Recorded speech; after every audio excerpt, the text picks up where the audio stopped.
नमस्ते नमस्ते, वेलकम।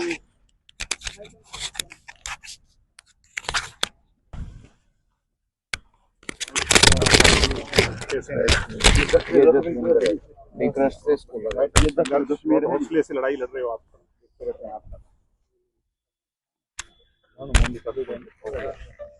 मोनी कहाँ दिया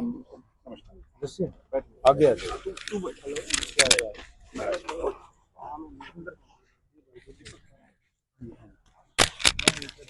ये कौन से माइक है?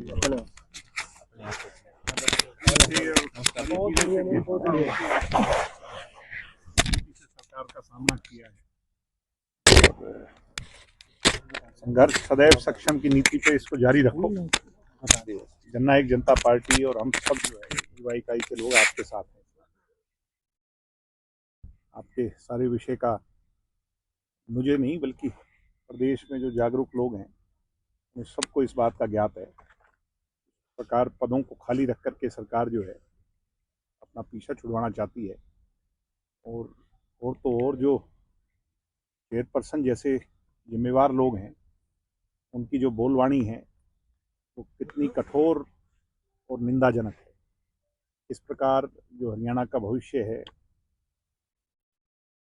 जिनके हाथ में हरियाणा का भविष्य लिखा जाना है, उन लोगों को दुरकार करके उनको नीचा दिखा करके ये लोग करना चाहते हैं। तो यहाँ इसकी तरफ से हम पार्टी की तरफ से आपके बीच में आए हैं, आपसे मिलने आए हैं, इसकी निंदा भी करते हैं और आपका समर्थन भी करते हैं। इस सिवाय कोई आपकी और बात है तो बहुत धन्यवाद सर आपका। और दीपक भाई से भी हमसे बात हो रही, लगातार प्रदर्शन में भी आ रहे हैं जी। प्रदर्शन हुए अभी तक जी।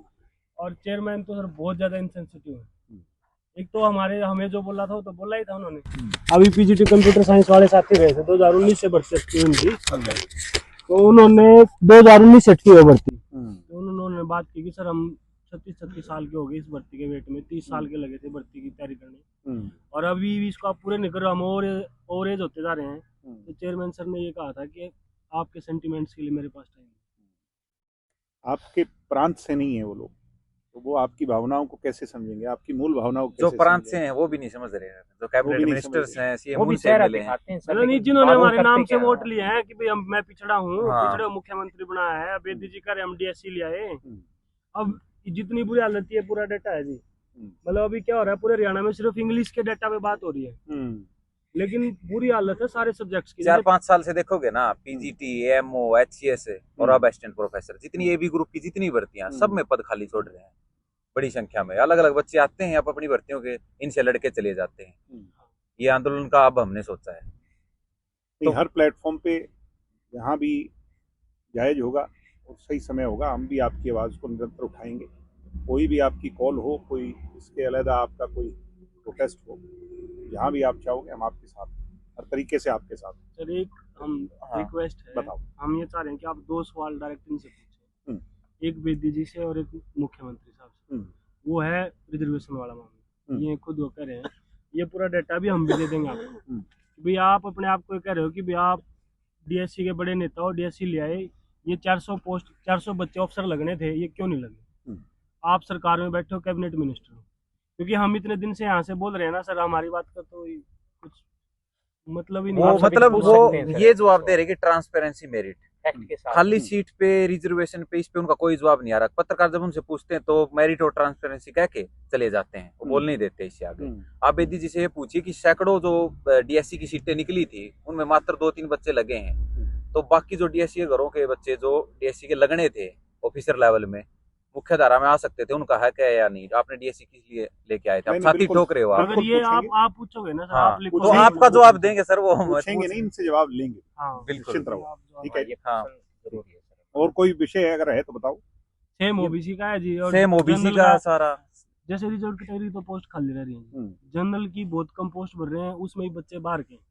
मतलब रिजर्व कैटेगरी के तो सिर में लाठी मार रखी है, जनरल कैटेगरी का और भी बुरा हाल कर रखा है इन्होंने।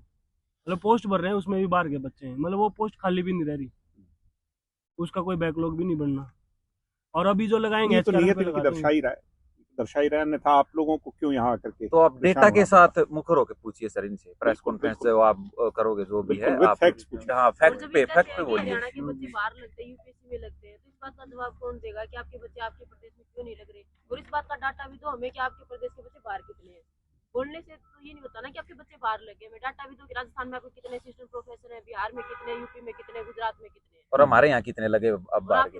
और फिर जब इसको आपने सेंट्रलाइज्ड बना दिया पब्लिक सर्विस कमीशन को, फिर एचपीएससी की क्या जरूरत है? यूपीएससी करवा लें, यूपीएससी में मर्ज कर दें इसे। हाँ सही बात। फिर हरियाणा ऐसा हम होने नहीं देंगे, आप चिंता ना करो, आपकी लड़ाई में बताओ। आपको मीडिया के साथी बुला लो, इधर आ जाओ, आप लोग इधर आ जाओ। अगेंस्ट माइक पकड़ ले तुम। हाँ ये रही आपके साथ आ जाओ, आओ बहन जी आ जाओ, आगे आ जाओ। हाँ जी, वहाँ भी बहुत क्रांतिकारी आगे आ जाओ मोनिका, यहाँ ये भाई के आगे आ जा।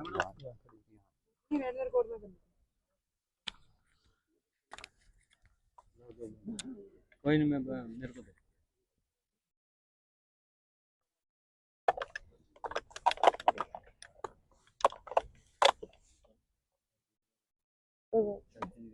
इस साइड आ जाएंगे फिर जरा।